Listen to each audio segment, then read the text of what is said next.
Então, hoje, o nosso tema,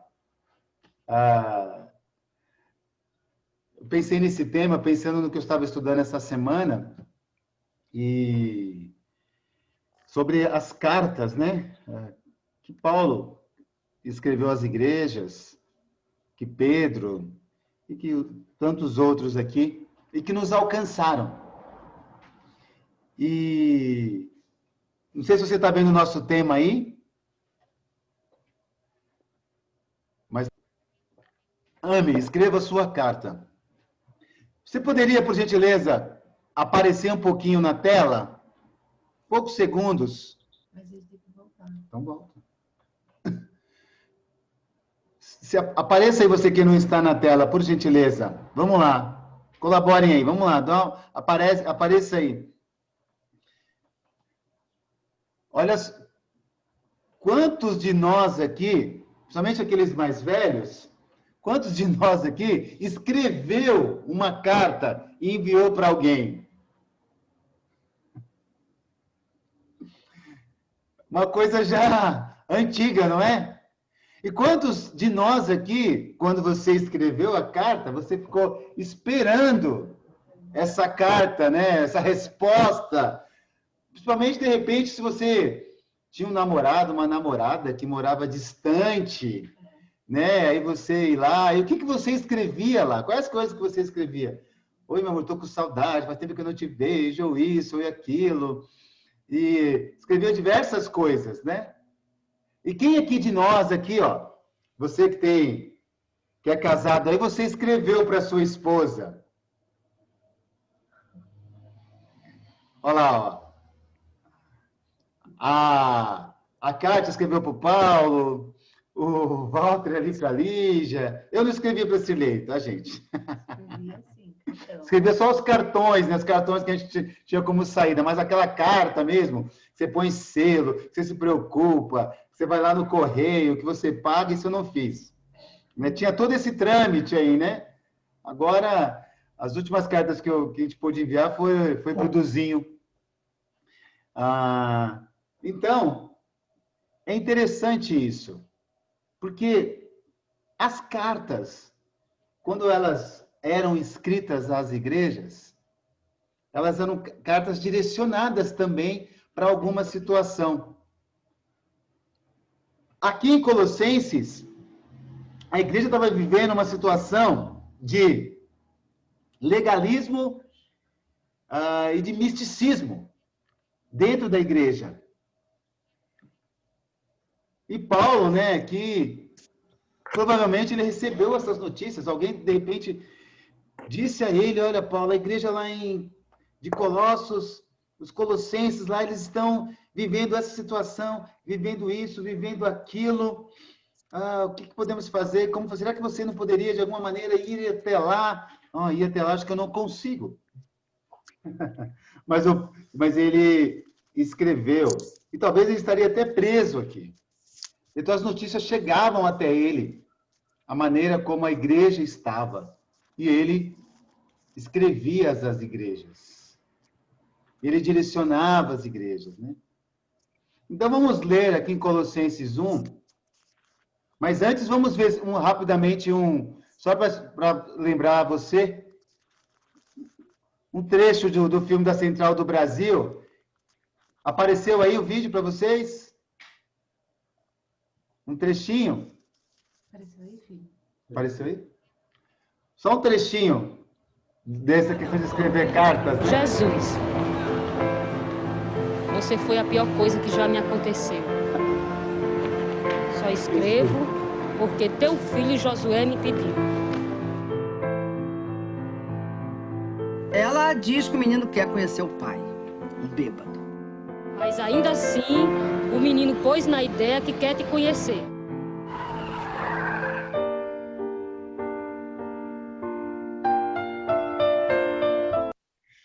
Bom, eu quis só mostrar esse trechinho para ilustrar, né, a importância, né, e até hoje ainda se fazem isso, né?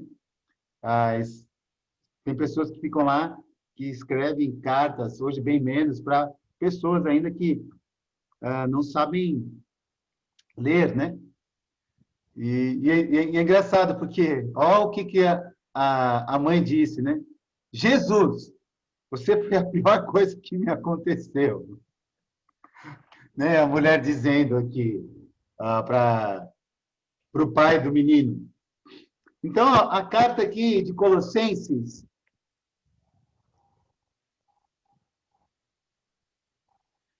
diz assim: Paulo, apóstolo de Cristo Jesus, pela vontade de Deus, e o irmão Timóteo, aos santos e fiéis irmãos em Cristo, que estão em Colossos.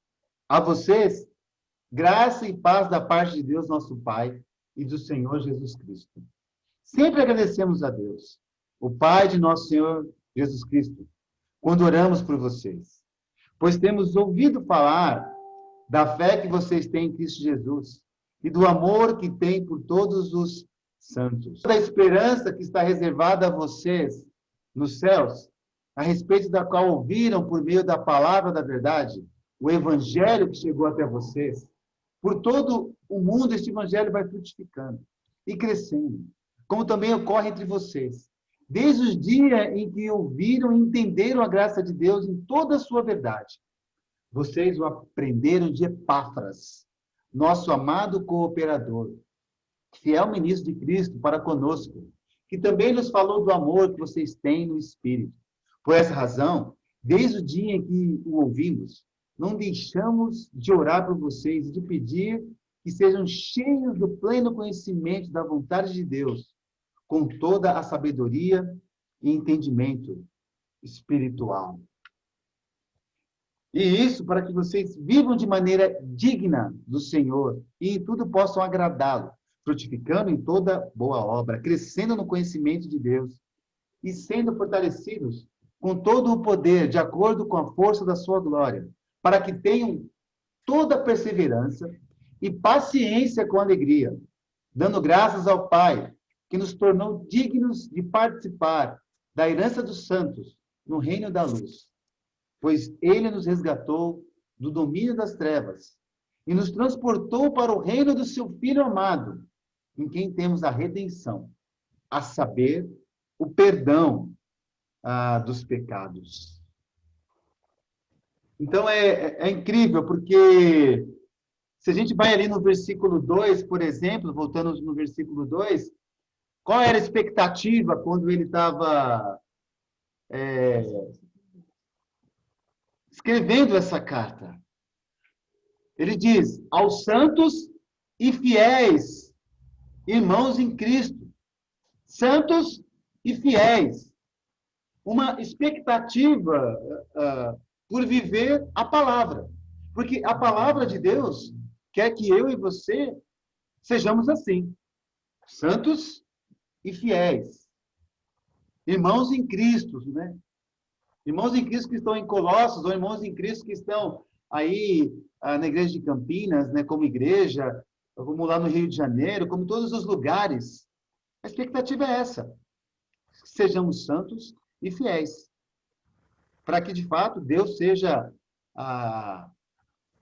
mostrado, né? As pessoas possam ver em nossas vidas. E ele diz, né, que, além dessa expectativa de um viver a palavra, que é derramado, né, aos ouvintes, quando ele diz, ó, graça e paz, de quem? Do Senhor Jesus Cristo.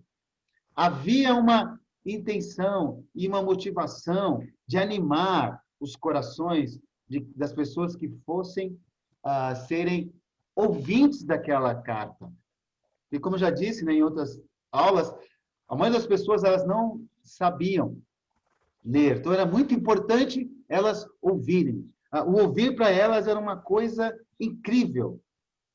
Uma coisa de fazer a diferença. Que eles ouviam, internalizavam aquilo, tomavam decisões, se animavam e até eram corrigidos de acordo com que a palavra era dita para eles aos ouvidos. E se a gente pensar também no versículo 3, ele diz, né, que sempre agradecemos a Deus, o Pai de nosso Senhor Jesus Cristo, quando oramos por vocês. Quer dizer, O que aproximava Paulo e Timóteo daquela igreja em si? A oração, a gratidão, o ouvir falar da fé em Cristo, o amor, né, por todos os santos ali. Isso os unia, os fazia estar próximo. Uma ligação da palavra da verdade, né? O evangelho, como diz, o evangelho os alcançou. O evangelho, né, que alcança. Quando você decide estudar a Bíblia com alguém, alguém mostra o desejo de estudar a Bíblia, o que está levando para a pessoa? O evangelho. Aquele que alcança, né? Aquele que traz para perto de Deus. E esse evangelho, ele vai frutificando, ele vai crescendo quando a gente recebe esse evangelho. Aí você entende, aí você pratica, aí você começa a ver a sua vida sendo transformada, mudada por causa da mensagem da qual você deu seus ouvidos. E hoje nós temos o privilégio de ler. E aqui ele fala da importância minha e sua. Olha no versículo 7. Vocês aprenderam de Epáfras, nosso amado cooperador, fiel ministro de Cristo, para conosco. Vocês aprenderam, você lembra de quem você aprendeu? A primeira vez que leram a Bíblia para você, que te ensinaram sobre Cristo, sobre a palavra de Deus. Aqui Paulo está dizendo, né? Vocês aprenderam de Epáfras. Alguém um dia nos ensinou. Eu lembro das pessoas que me ensinaram. O Duda, Marcelo, Jerônimo. Foram pessoas que me ensinaram a palavra de Deus. Para que eu, de fato, hoje pudesse estar no caminho para chegar até o reino, né? Estando vivenciando o reino aqui. Então, você entende a importância que você tem nas mãos de Deus como um cooperador fiel, e que você é amado, né? Que você, como ministro de Cristo, apresentando a esse mundo com a sua vida e as pessoas o Evangelho.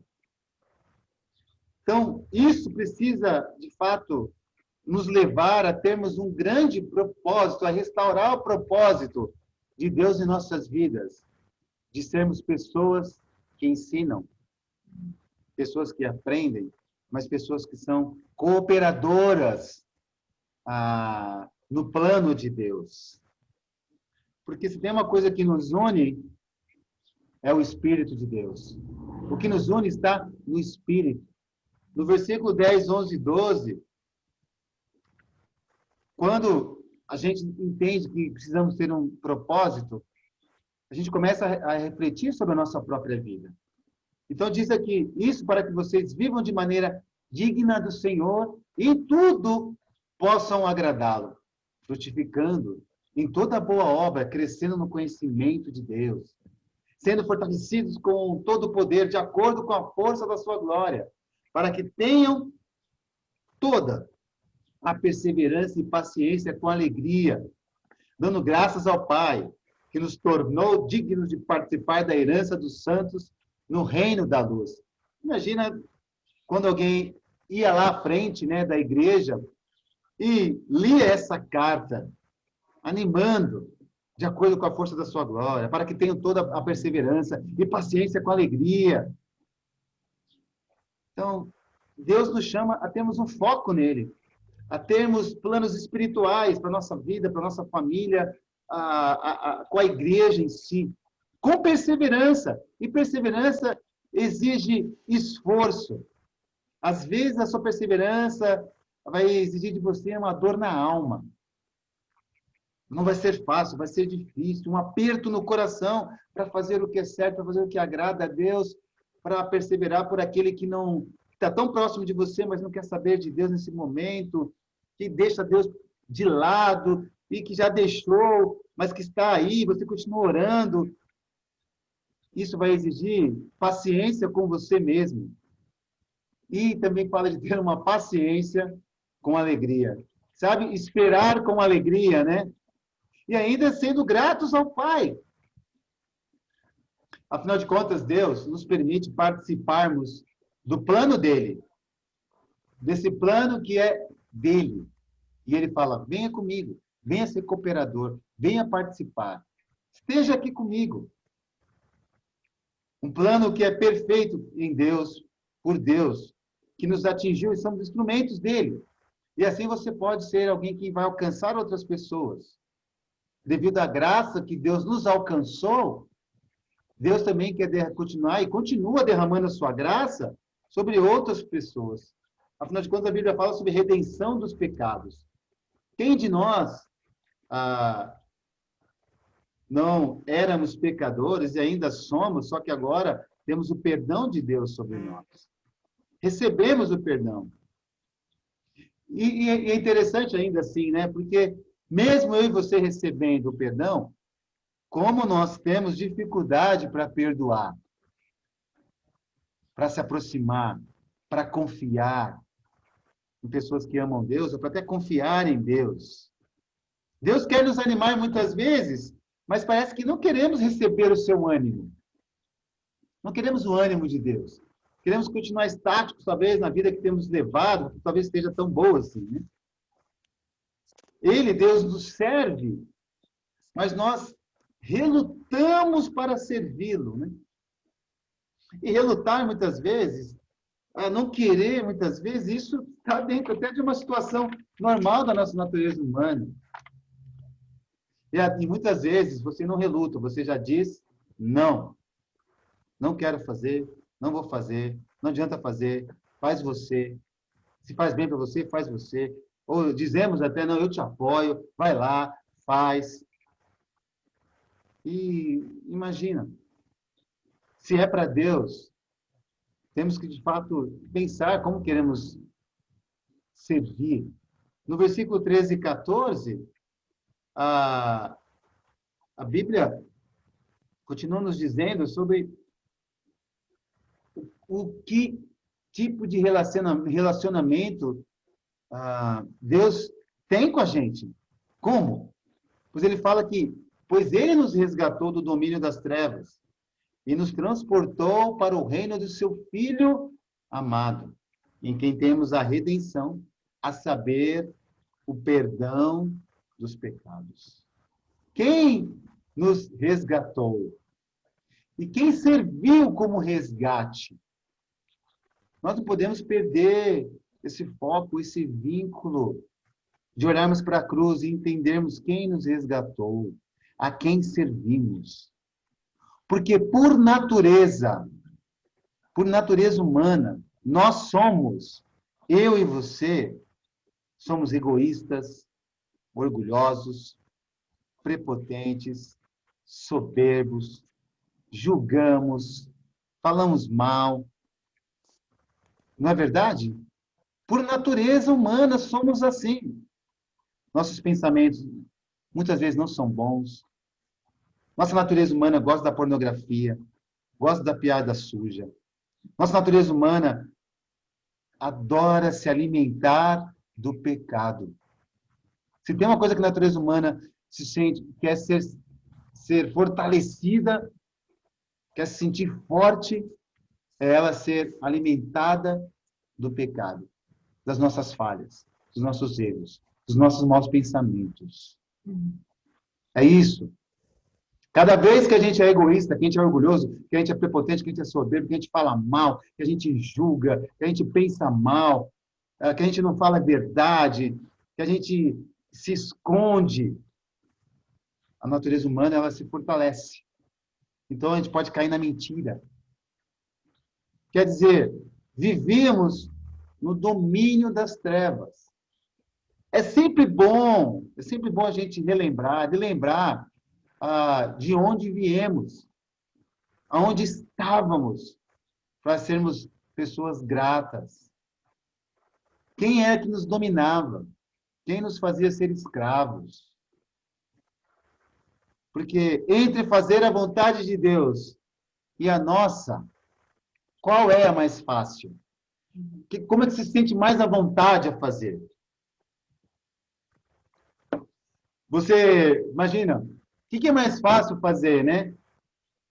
Passar 2 horas orando ou 2 horas no shopping comprando o que você quiser com dinheiro ilimitado.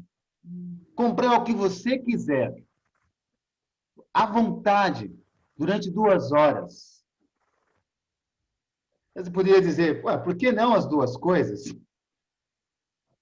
Mas em termos espirituais, o que nos dá mais desejo? O que a gente mais busca? O que nos faz, de fato, nos render? Imagine. 2 horas orando, talvez para nós seja algo muito chato, né? Deus está sempre disposto a revelar os nossos corações. Seja com a sua palavra, através de um cristão ou não cristão, com uma situação. Deixarmos de focalizar a nós mesmos e nossas necessidades e focalizarmos nas coisas de Deus. Olha, é a nossa luta. Nos focalizarmos no que Deus criou. Isso inclui, naquilo que Deus criou, inclui amar as pessoas feitas à imagem de Deus, que ainda estão em inimizade com Deus. Há muitas pessoas ainda em inimizade com Deus e nem sabem disso. Estão em inimizade ali com Deus, né, com Ele, alienadas de Deus. E nós não podemos ser assim, ter uma inimizade com Deus. Quando nós temos aquelas inimizades uns com os outros, e que às vezes não é aparente, mas é interna, porque às vezes não resolvemos nossos corações como deveríamos, para termos uma paz tranquila, nós estamos sendo inimigos de Deus, como a Bíblia fala, né? Quando não nos respeitamos, não nos consideramos, não falamos de fato como estão as nossas vidas, nossos corações, claro, com graça e verdade. Imagina, com graça vem de você derramar o amor, a misericórdia, a compaixão, e a verdade vem de você falar a verdade. Com sinceridade. E às vezes, nem toda sinceridade é verdade. Você pode falar algo de alguém, mas não é aquilo exatamente que a pessoa está vivendo ou o que ela pensa sobre você. Mas é bom falar, com graça. Então, se a gente não resolve essas coisas, a gente se torna inimigos de Deus. Nós estamos amando quem vemos, né? Imagina amar quem não vemos, como a Bíblia fala. E às vezes não amamos porque temos medo, né, da reação do outro. E a reação do outro, como que vai ser? Então, temos que amar, de fato, com graça e verdade. Porque ele ou ela pode gritar com você, né? Da maneira como você vai falar. E às vezes não grita, né? Às vezes despreza. Ou às vezes finge que ouve, considera e depois não consegue nem mais falar contigo. E Deus, Ele, de fato, quer que o nosso amor não seja desprezado. E a gente, às vezes, a gente despreza o amor um do outro. E como eu disse, ou você finge que ouve. Porque quando a gente não quer resolver as coisas, que a gente não quer, assim, a gente não quer enfrentar ninguém, não quer ter atrito, não quer ter conflito, nós temos que nos voltar para Cristo. Nos voltar para Cristo. O que Cristo faria? Como Cristo faria? Como Ele agiria? Ele não nos deixa sem direção. Ele nos deu o Santo Espírito dele para você poder falar. Ele nos deu um espírito de coragem, né? Não de covardia. E em Colossenses, continuando 1, no versículo 15, a Bíblia, ela, de fato, quer nos levar para a soberania de Cristo. Quer nos levar para andarmos com Ele. E olha que a Bíblia fala, Ele é a imagem do Deus invisível, o primogênito sobre toda a criação. Pois nele foram criadas todas as coisas nos céus e na terra, as visíveis e as invisíveis. Sejam tronos, sejam soberanias, poderes ou autoridades. Todas as coisas foram criadas por Ele e para Ele. Ele é antes de todas as coisas. E nele, tudo subsiste. Ele é a cabeça do corpo, que é a igreja.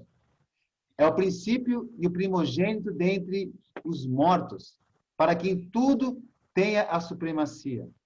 Pois foi do agrado de Deus que nele habitasse toda a plenitude, e por meio dele reconciliasse consigo todas as coisas, tanto as que estão na terra, quanto as que estão nos céus, estabelecendo a paz pelo seu sangue derramado na cruz.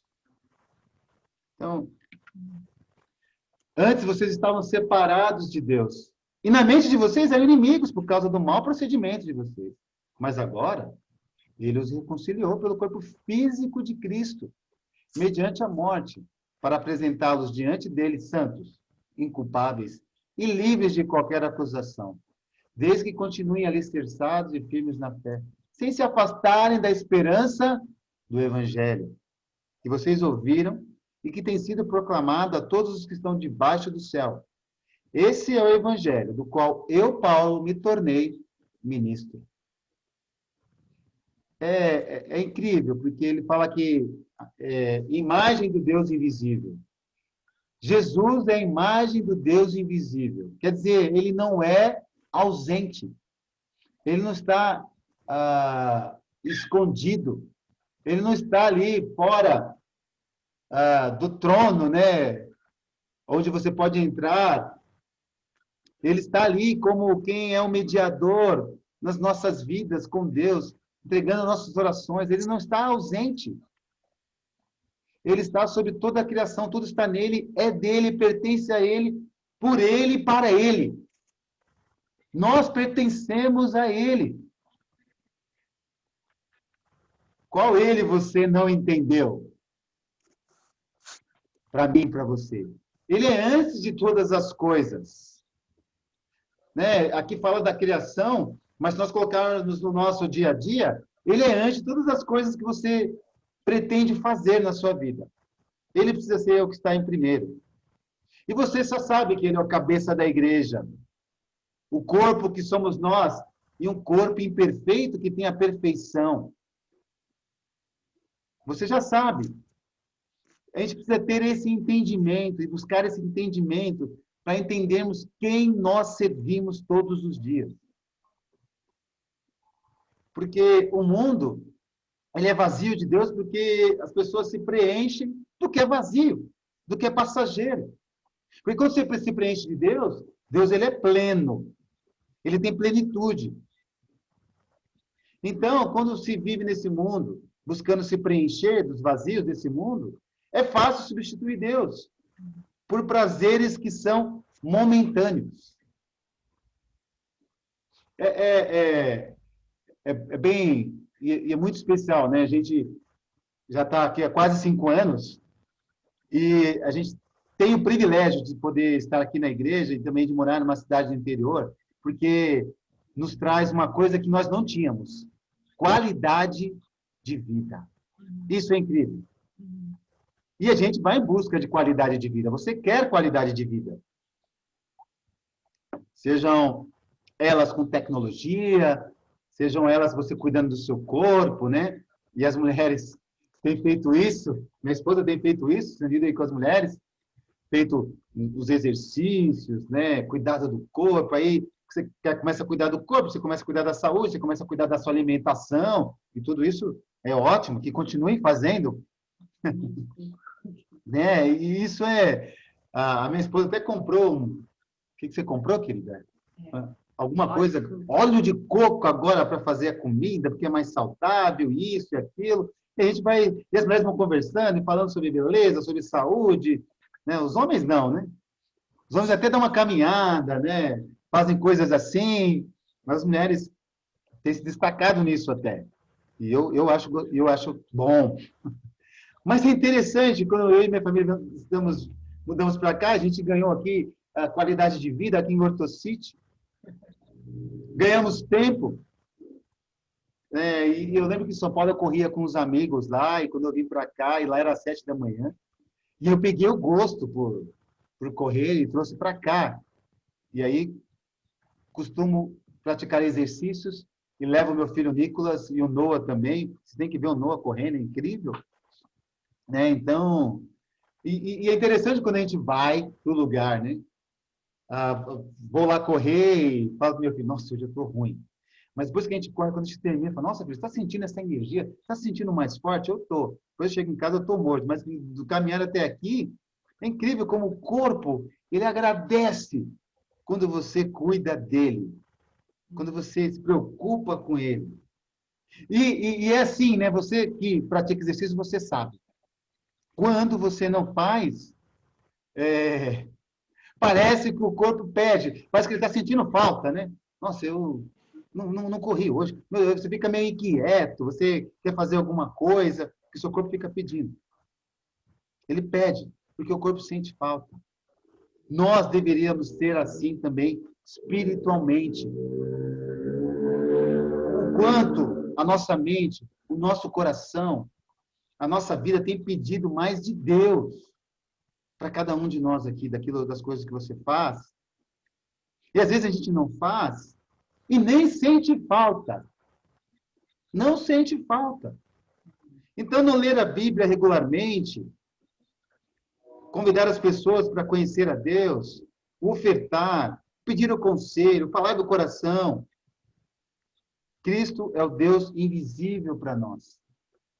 Então, nós precisamos fazê-lo dele vivo em nós. Cristo precisa ser a sua prioridade, sua busca, seu exercício. Você tem que encontrar satisfação na palavra de Deus, satisfação na oração, satisfação no jejum apropriado, satisfação em querer ler, satisfação em querer estar com os irmãos, satisfação em querer estar nos cultos, satisfação, de fato, de poder ser alimentado da palavra, da oração, para que seu espírito se sinta forte. Alimente, sim, o seu espírito, né? Esse espírito que te dá a vida, que te faz estar feliz, que produz em você endorfina, adrenalina, mas alimente o Espírito Santo que Deus te deu. Isso não é para aqueles que não, aqueles que por acaso fazem algum tipo de exercício, é para todos nós. E se você não está fazendo exercício, é bom que você faça, né? Cuide do seu corpo. Isso é bom.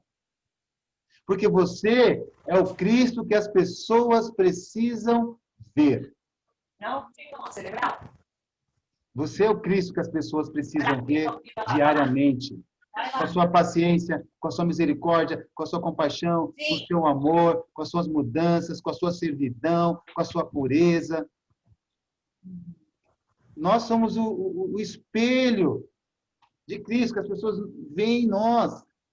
Não podemos ser pessoas que facilmente perdem a paciência, facilmente perdem o domínio, que não escutam, que não ouvem, que só falam, que se considera aquilo que fala. Precisamos buscar a humildade. No versículos 22 e 23, a Bíblia diz, mas agora, ele os reconciliou pelo corpo físico de Cristo, mediante a morte, para apresentá-los diante dele, santos, inculpáveis e livres de qualquer acusação, desde que continuem alicerçados e firmes na fé, sem se afastarem da esperança do Evangelho, que vocês ouviram, e que tem sido proclamado a todos os que estão debaixo do céu. Esse é o Evangelho do qual eu, Paulo, me tornei ministro. Então, Paulo aqui está dizendo que ele se tornou ministro do Evangelho. Eu e você somos ministros, homens e mulheres ministros do Evangelho. Você tem o que apresentar às pessoas. Você não vive de um vazio que não pode ser preenchido. Você não vive de um vazio que é preenchido momentaneamente.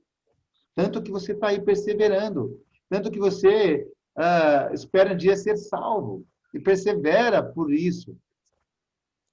Então, que nós, como irmãos e irmãs, possamos, de fato, pensar o quanto eu tenho o Evangelho em mim e o quanto eu apresento esse Evangelho com a minha vida e com a palavra de Deus às pessoas.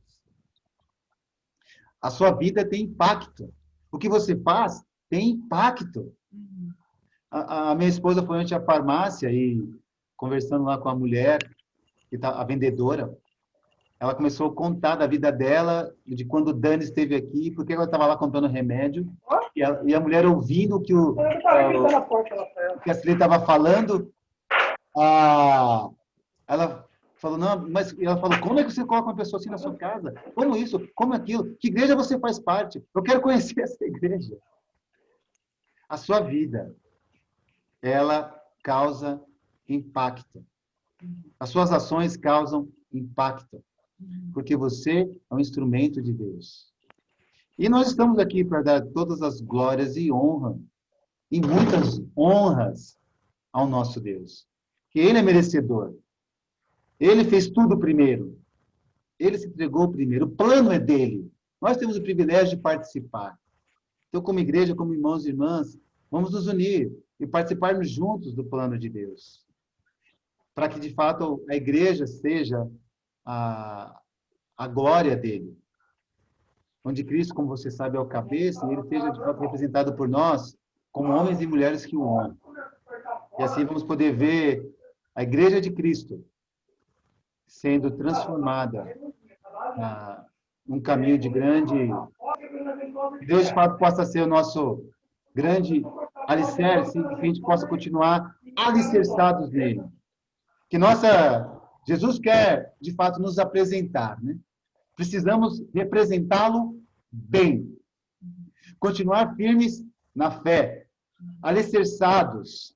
Nossa esperança está no Evangelho.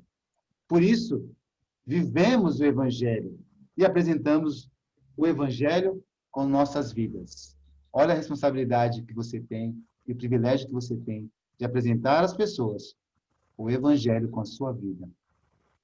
Que Deus, de fato, seja honrado e glorificado todos os dias, por cada ação, por cada pensamento nosso, porque Ele é merecedor, como você sabe, de honra e glória sempre.